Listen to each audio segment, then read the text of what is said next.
Put a little bit of weight on it. That'll do. Okay, this has been gluing up overnight, as I do most of my glue ups.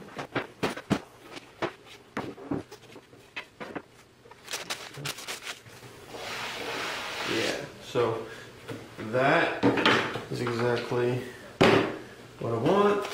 No big deal. Now, this will get cut. Trimming off these ends and cleaning up these faces. And then the next pair of border pieces will be glued on.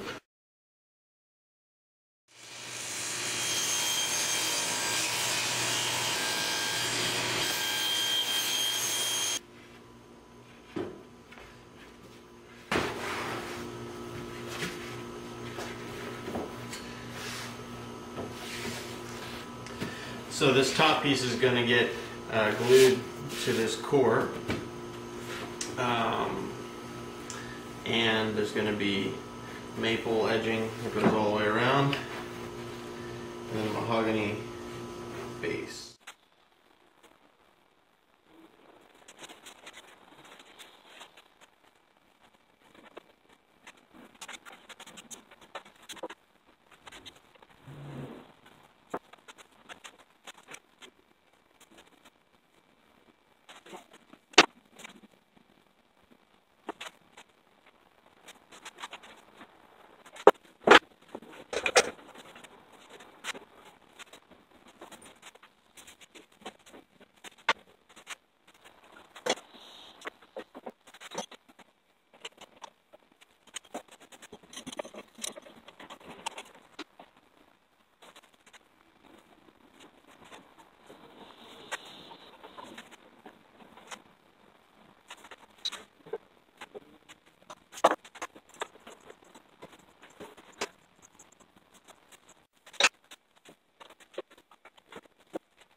Hey guys, so what I've got here today is I'm finishing gluing up the three pieces for this board, the plywood core, the top, and the back. I've belt sanded the one side of the top. You can see there's kind of the top side. This is the face of the chessboard that I'm going to sand down and get all flush and smooth and beautiful. And then this is the underside, which my client wanted to be mahogany. This side I've just felt sanded down, and I'm about to glue it to the back of this plywood so that I have my nice front and nice back. I've already put the maple rimming all the way around the plywood so that it covers up the plywood end. Now I just need to spread the glue and clamp up this mahogany piece. Once that's done, the board will be basically fully assembled, and all I have to do is sand everything flush and flat down to the same level, and then finish sand it, and then put my clear coat epoxy on it.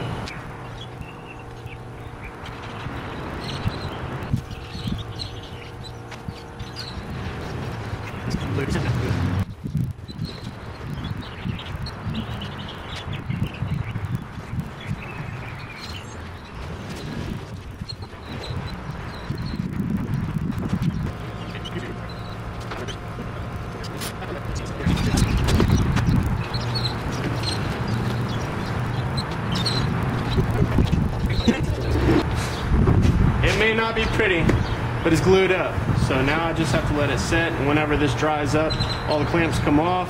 I'm going to trim up these edges, sand everything down smooth, and sand all my surfaces flush, and then finish sand it and put the finish on it. So that'll be after a few hours. I'll see you then.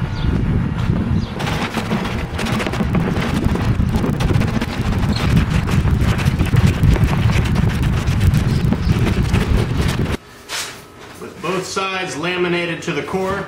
Now I'm just sanding it.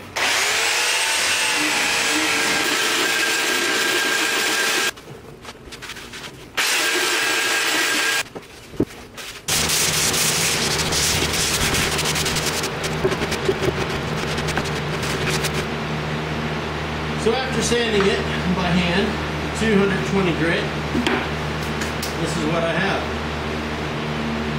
Beautiful, heavy duty board, which should last years.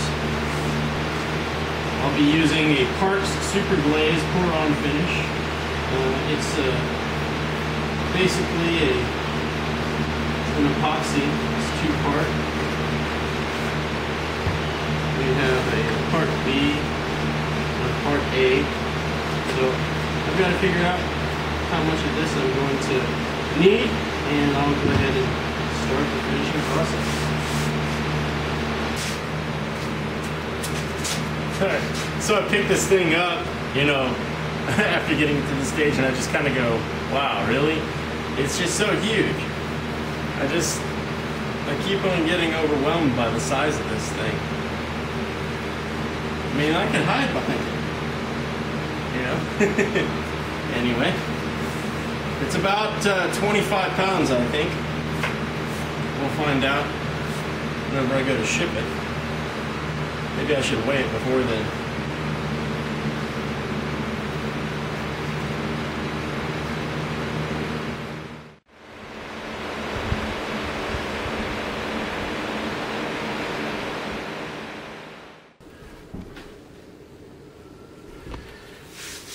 So in setting up to do the finish on my board here, there's a couple steps that I need to go through. First off, the finish I'm using is this two-part super glaze. And to set up for this, because it's a self-leveling product, we need to level the surface. So I'm just going to throw my 4-foot level on here from corner to corner. I can see that this end needs to come up. So I'm going to take a few shims, go underneath my blocks,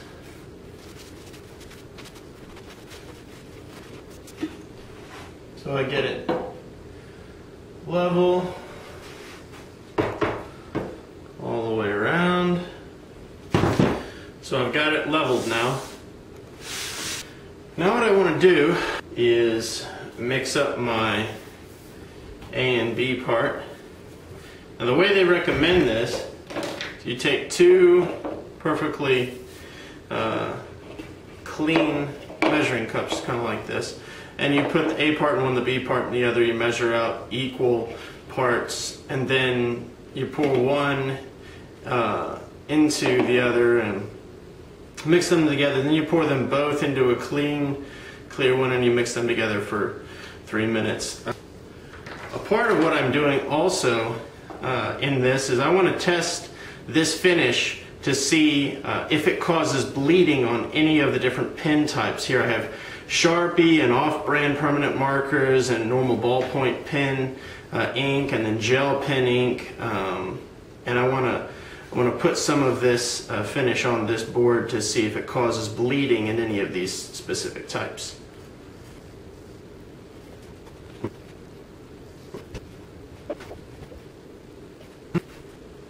Okay, so here is my reasoning. I'm going to pour the first batch of the hardener activator, what they call there, and the resin. I'm going to pour them into the resin side. Now this will get mixed for 3 minutes.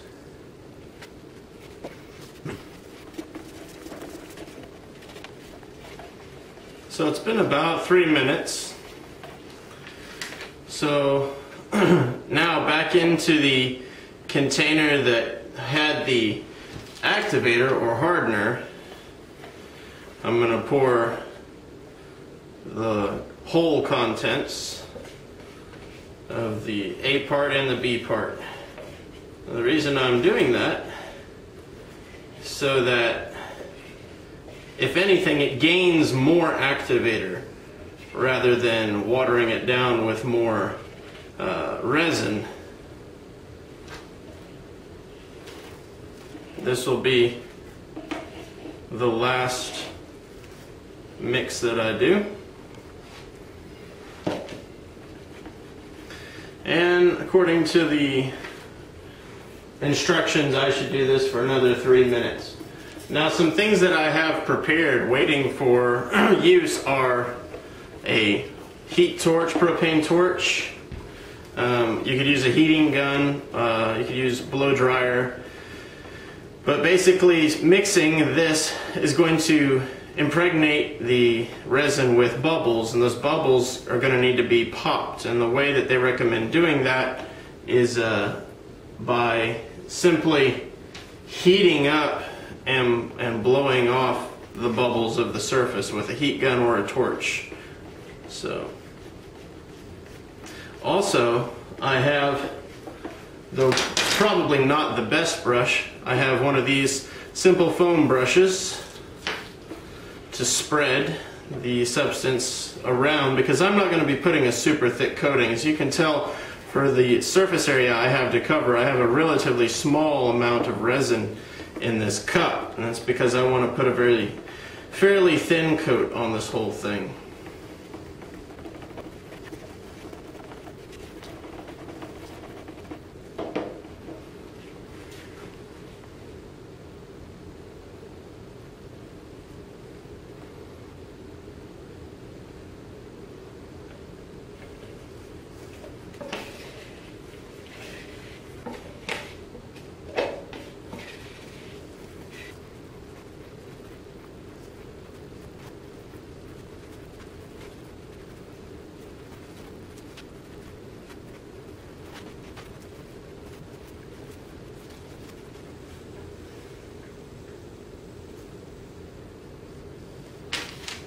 Little pieces of fluff and wood that I see, I try to pick out while I can.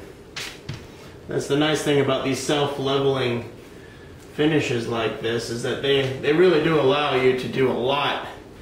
If you have little things that seem to embed themselves, you can definitely get them out.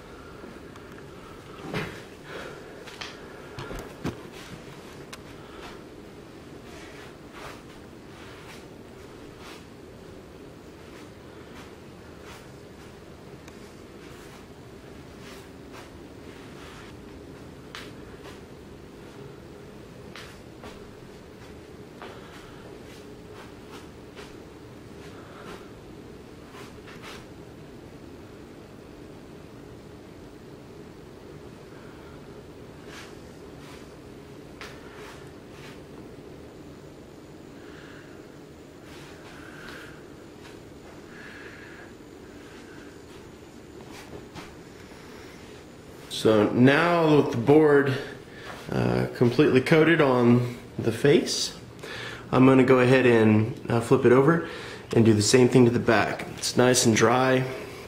It's got that great glassy, clear, crystal clear coat on it, and I'm really excited about that, the way that finish is turning out. So I'm going to flip it over. Before I do that, I'm going to put some extra padding, because it's only been one day. Put some extra padding on these bench biscuits that I have, so that there's no marks or anything left. Don't want any black marks on this.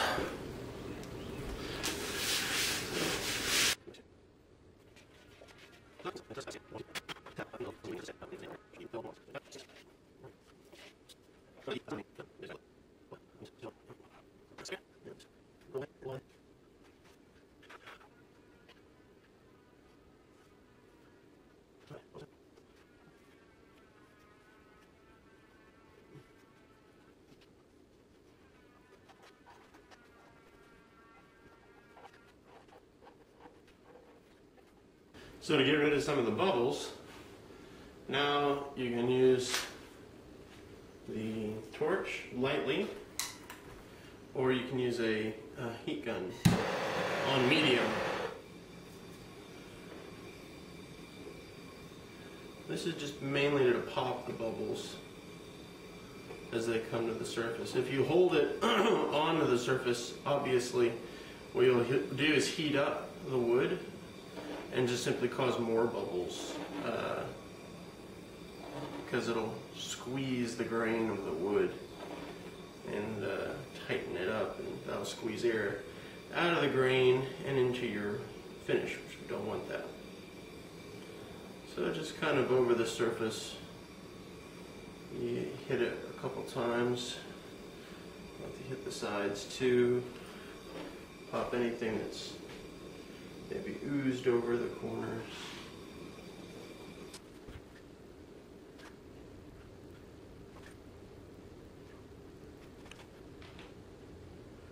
And I'll let that sit up for a little while. Come back and pop some more bubbles in a little bit. Set it up, pop bubbles. And I do this for only a few minutes because it takes only a half an hour to an hour for this to get to where it won't let you pop bubbles anymore. Alright, let's see how this board with the ink and stuff on it's faring. Well, the gel pen seems to be good. The Sharpie isn't bad, but I definitely see some bleeding going on there. So this is the real test. I'm gonna come back over it and wipe it.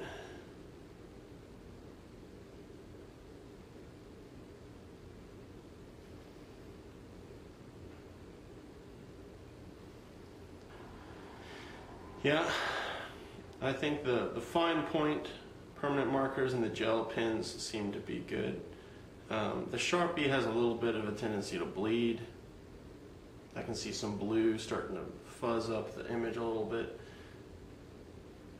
And then the just normal Bic ballpoint pen just doesn't show up very well. I think it's not bleeding. It's just not showing up. It's like it's clarifying the ink or something. I don't know. So we'll see what that dries out like. Well, it dried out just fine. Everything was going according to plan. So for the next video, what I'm going to show is my buff down process and polishing that board up, as well as applying the same two-part epoxy finish to the pieces. It's exactly the same process. It's just a little tricky because they're three-dimensional and you have to paint it on. So we'll do that next time. Thanks for watching.